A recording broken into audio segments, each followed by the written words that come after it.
Hello, hello, hello. It is I, the solo gamer, back again. It's been a while since I last recorded anything, and I'm back for some retro action. Got a good selection of retro stuff booked in for tonight, and I will be getting back to StarCraft. It's just been a wild couple of weeks, and I haven't really had the time to dive into it correctly. But for now, we're gonna check out a little something I picked up from the old NES library. Side Pocket. Now, for those of you not familiar, the Side Pocket series is a well known and very popular series of pole simulation games that came out. Well, I mean, this came out in 1987, but they were in existence before that, mostly in the arcade. And the NES version is a fairly decent interpretation of that. The arcade is still better, but it's just basically a pool game. You're here to play pool, sink balls, and try to get a certain score together at the end of the game. And you have to do it within a certain amount of time to make sure that you get enough points to move to the next challenge. It's a very interesting little pool game. Simple enough to play, but a lot of fun nonetheless. Boink.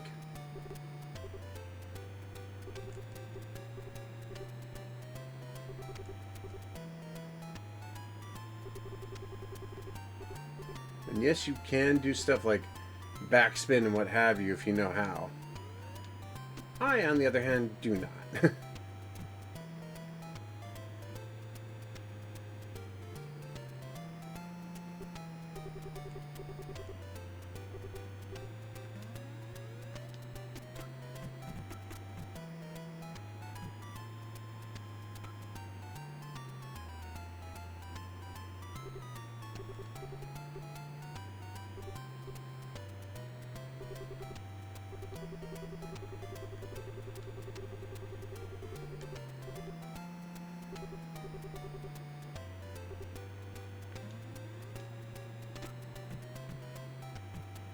Yeah, I think I positioned myself in a bad spot, and it's going to be hard to get the balls where I need them to be. Side Pocket was always a rather famous game, and there was, in fact, a very well documented adult version of it that existed somewhere. I forget the name of it, but it was the same game, just very different apparatus. But there we go.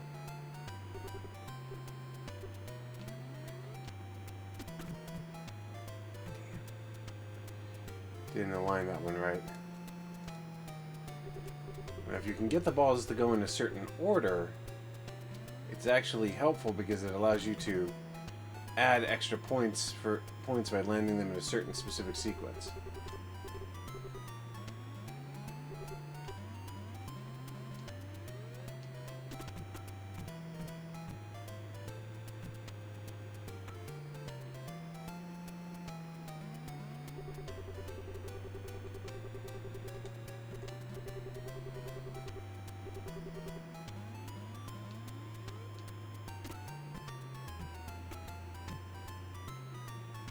I'm not going to land it, am I?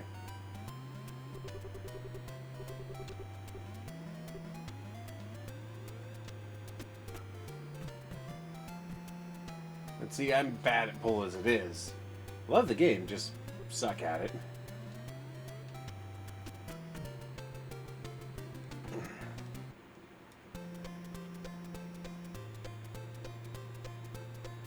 But you get bonuses by pocketing things in a row and by getting the number sequence right. And your objective is to hit a certain threshold. If you hit a certain threshold, you move on to the next one.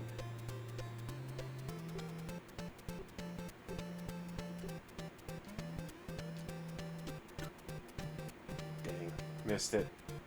No bonus for me.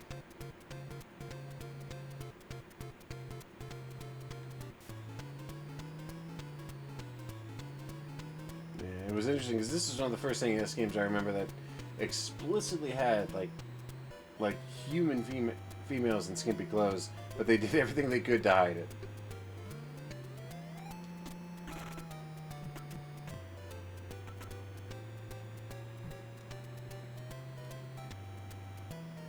Now, it is notable that you do not lose a life if you sink any ball, so sinking anything is still worth it. Because it means you can keep playing without having to worry about losing anything. By the same token, positioning becomes increasingly difficult.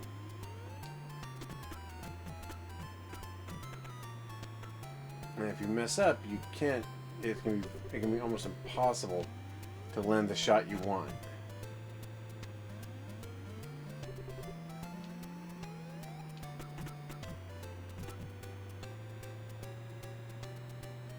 But yeah, it's a fun little game, and I don't hold anything against it.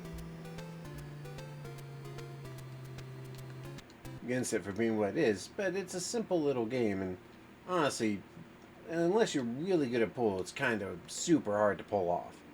Still, not bad. And of course, last time we talked about a lot of stuff. This time, we're going to talk about a few other odds and ends. Most notably, I recently picked up the full version of Brawl Brothers and Rival Turf, which completes my collection with the Peacekeepers. But here's the thing that makes that interesting. Those games aren't actually the original games. They're the localized versions.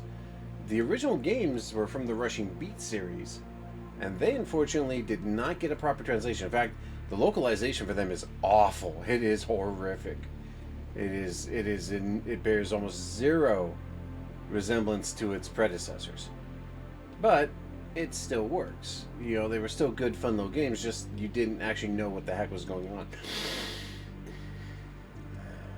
Now, here it is.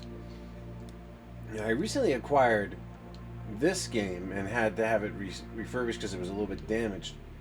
But Dragon the Bruce Lee Story. This movie came out when I was... God, I couldn't have been more than 12 or 13 at the time. I think 13, yeah.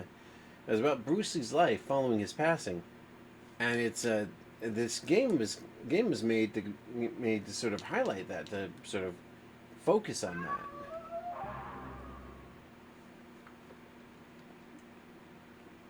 And I will tell you this: if you're going to play this game, drop the difficulty. It is brutal, and I mean unapologetically so.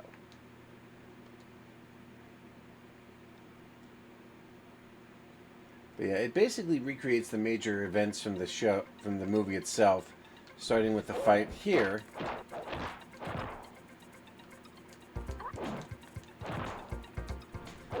With you basically playing as Bruce, going through his life.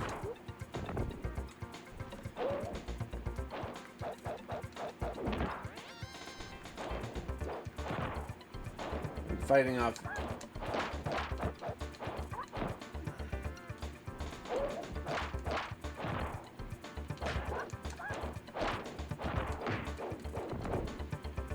and on lower difficulties it's manageable, but anything above normal, these guys will absolutely stomp the shit out of you. The game was regarded for being visually very good and being a fairly decent interpretation of the movie, but it received a lot of well-deserved flack for its absolutely brutal difficulty.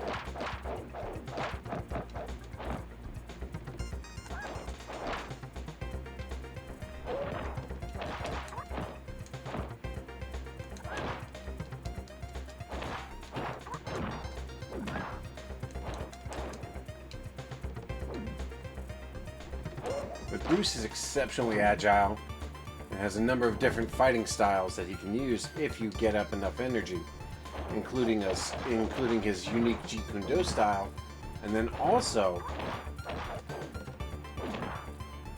he also has a nunchuck style that allows him to just basically wipe the floor with most of the enemies. But you have to build up a lot of power to get that fighting style.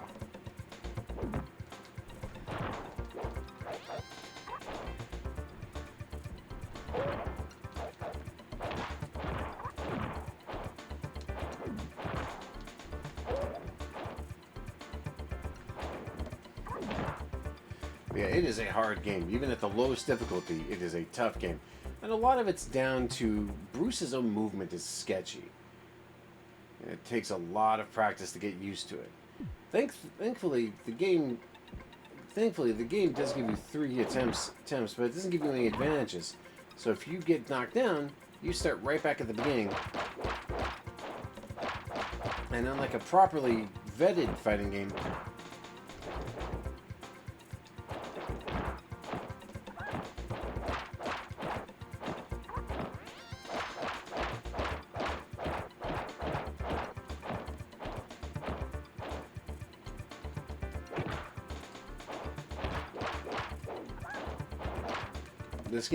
this game has no special moves outside of the super techniques, and a few like special maneuvering abilities like that, which really that is your only chance to beat this guy. Is these flip kicks, because they allow you to close the distance, land hits.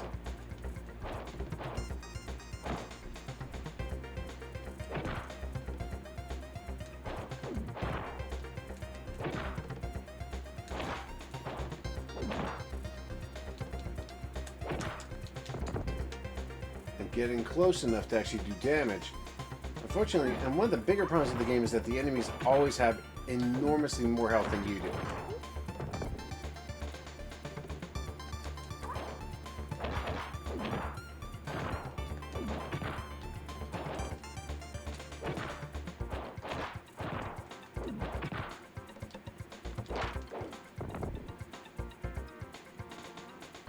So you are always fighting from behind with these.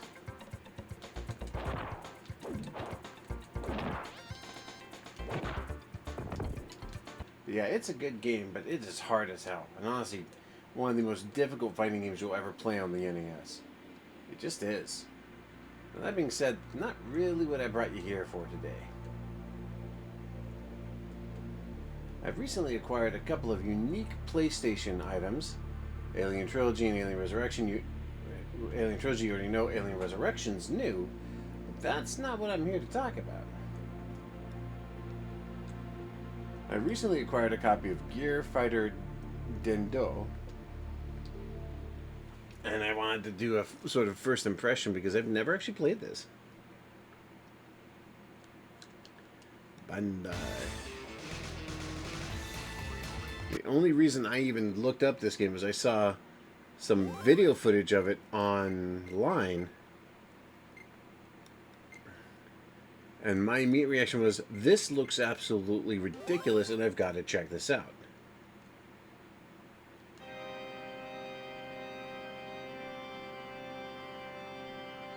Yes, it's a very ominous shot of the moon. Appreciate that. Can we get to the point here? Ah, yes. There we go.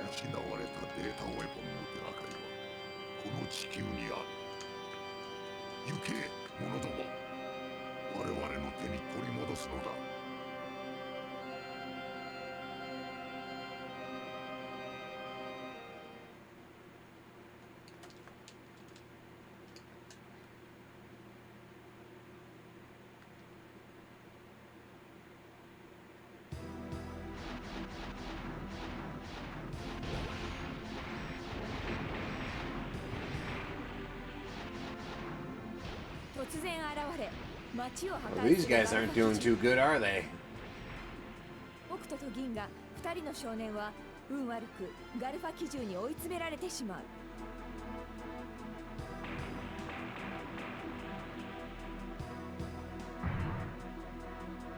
逃げ場はない。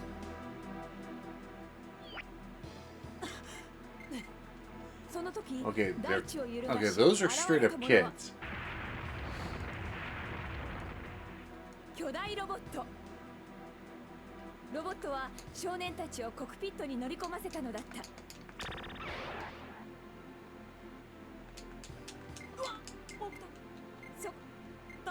And see, that's an adult, so those have got to be kids. あなたたちでも Yes, yes, that's all good. Get in the robot and beat some shit up.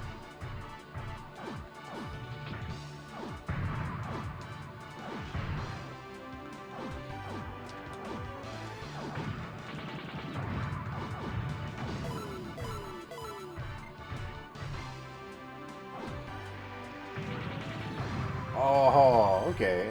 I get it.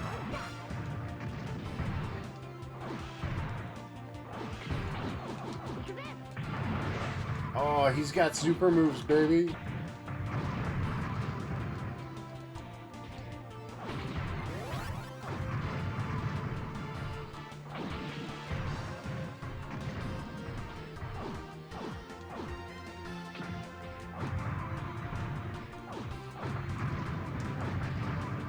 And he can even pick up weapons. Oh, that's cool. The weapons actually deteriorate.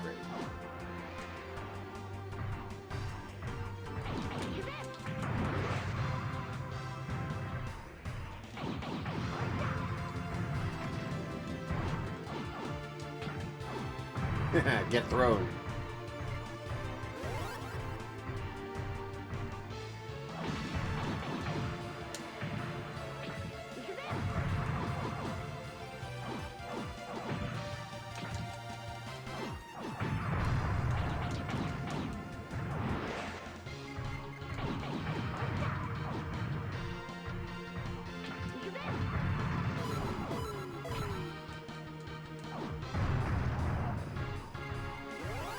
Oh, this is good. This is fun. Oh yeah. Get decked.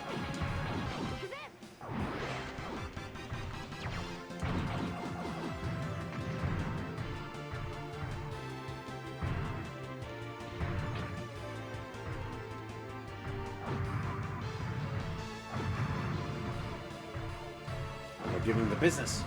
Come here.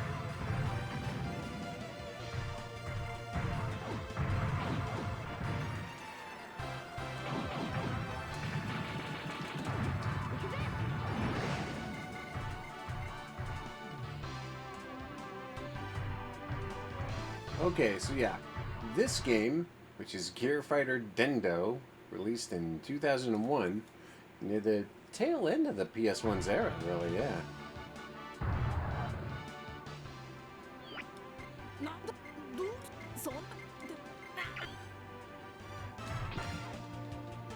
Oh my god, he can lift that fucking thing?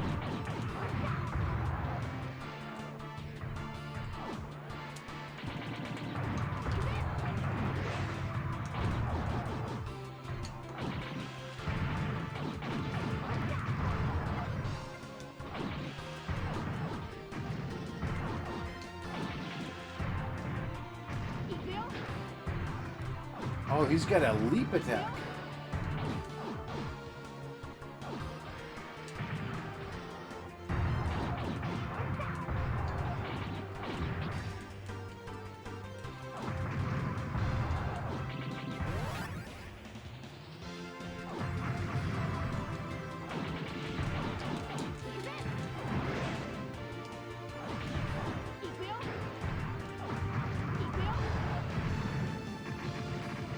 Oh yeah, I get where they were going with this.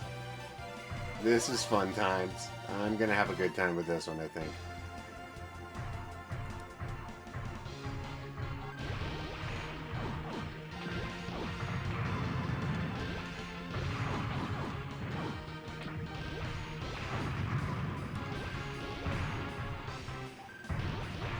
To knock it off with the frickin' laser beams, I am not game.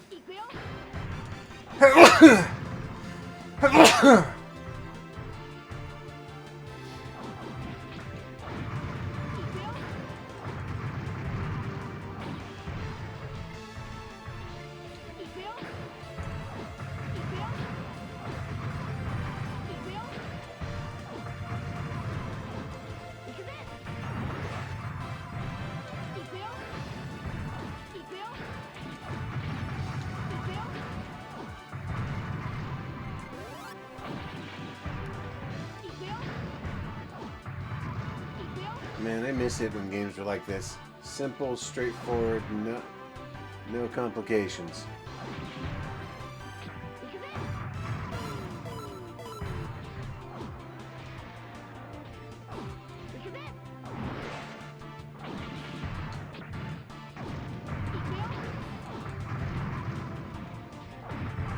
Oh, I got a down hammer.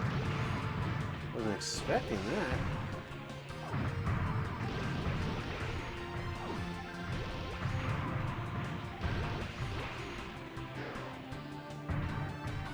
So everything he does uses a certain amount of battery, except for basic attacks.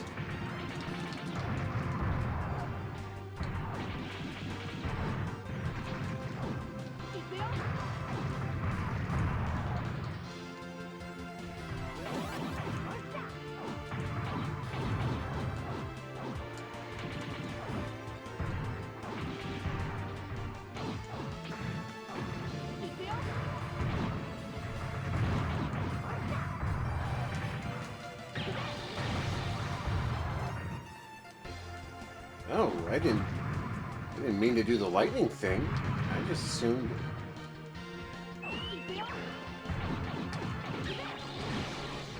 Okay, it is some kind of special move.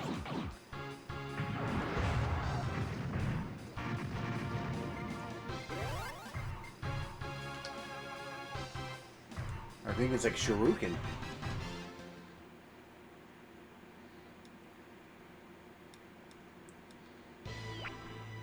二人とも聞いて。今の今日。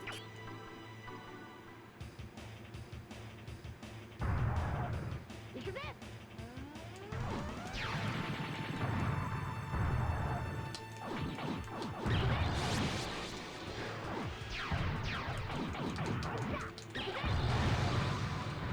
Yes, it is definitely Shuriken.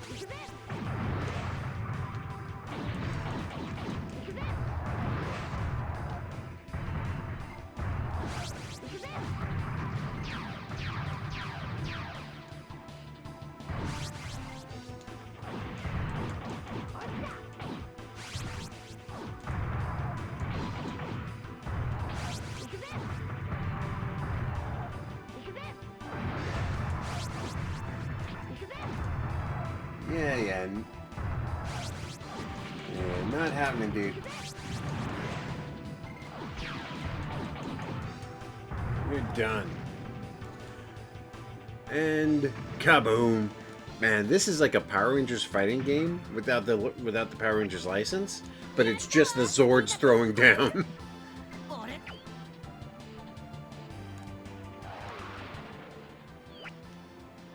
And we have a pilot. We have Pilot Chan too. Then they're all kids. Oh my god, this is silly. I love it.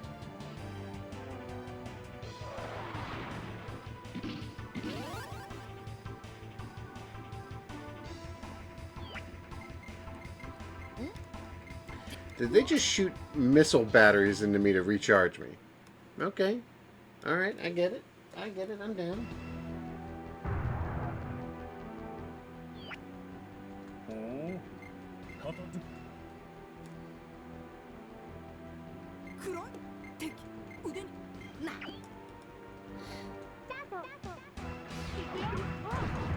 Okay.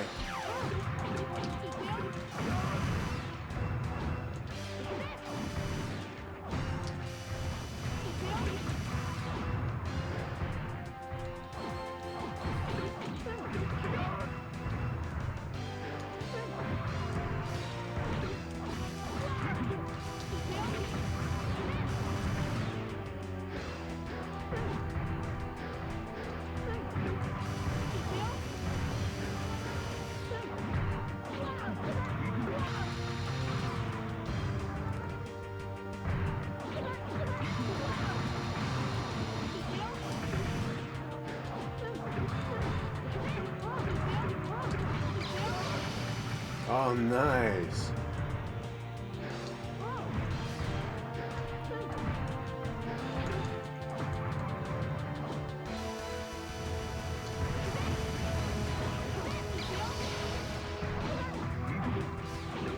Okay, now this feels like a fighting game.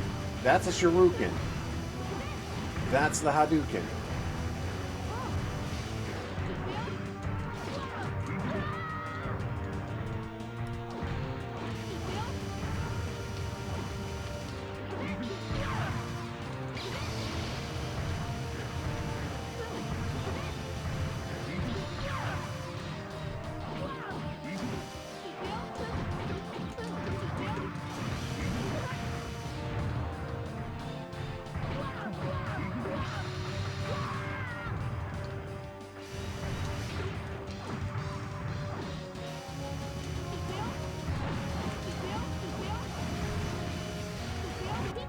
Gotcha.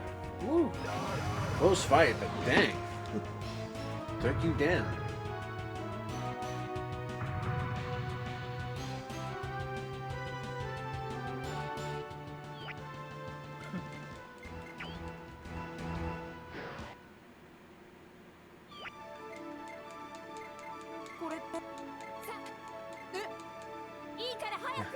I just realized, why does our char animal look so hot? I mean, no complaint, just, hey, dang.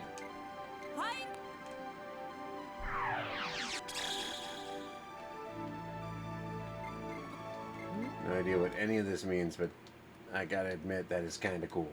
Okay, so that's Gear Fighter Dendo. Now, to the other item I was gonna show you. I recently got the other part of the Grand Battle series. Hadn't had a chance to install it myself, but here it is. And I'll do a quick demonstration on this because it's the same as Grand Battle 1, just more. Like Grand Battle 1 was a very basic system. This is more complex, but it's the same basic premise. We know the story at this point. If you don't know the story of One Piece, go watch the Netflix show or go watch the anime. I'm not gonna waste our time.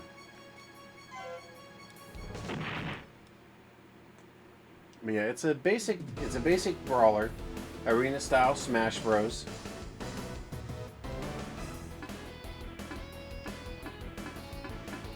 And in story mode, you only play as the heroes, of course.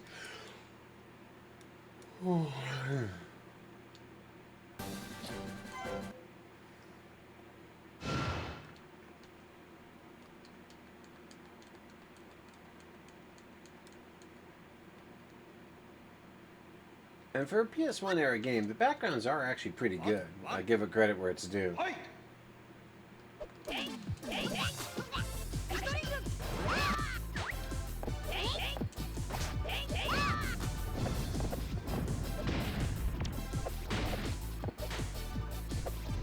The weirdest thing about this game is getting used to its jump mechanics.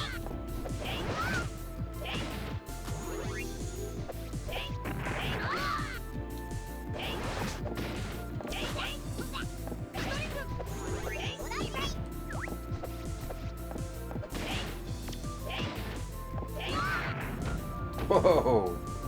Okay, we kind of both nuked ourselves on that one.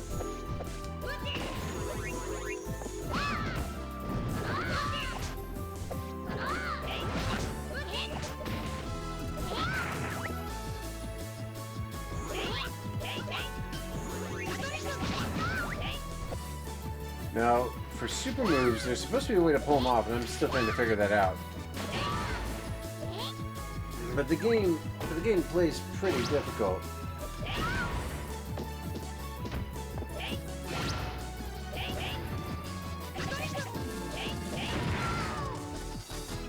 Oh, did we double KO? Nope, I win. Close, but yeah, it's basically One Piece Grand Battle 1 just with more. It still makes zero sense as to what is what with the super moves. I'm trying to figure that out. Hang on. I know that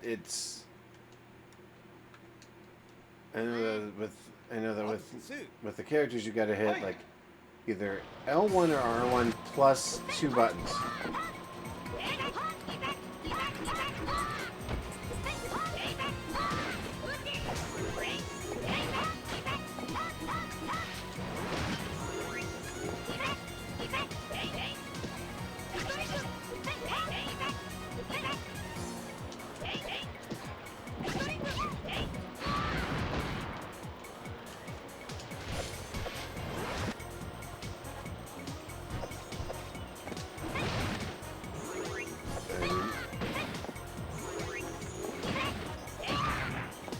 Problem is, I have not yet figured out how to do any of the super moves.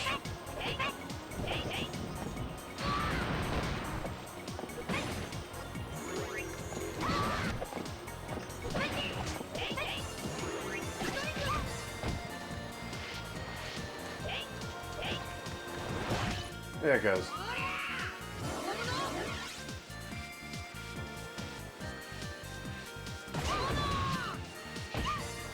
Problem is the game doesn't explain to you how to do any of the other moves, so I don't know if that's the only move you can do, or what the process for it is. But yeah, it's basically the same as the other One Piece game, and I'll figure that out later. But it's still, in my opinion, lesser in comparison to, say,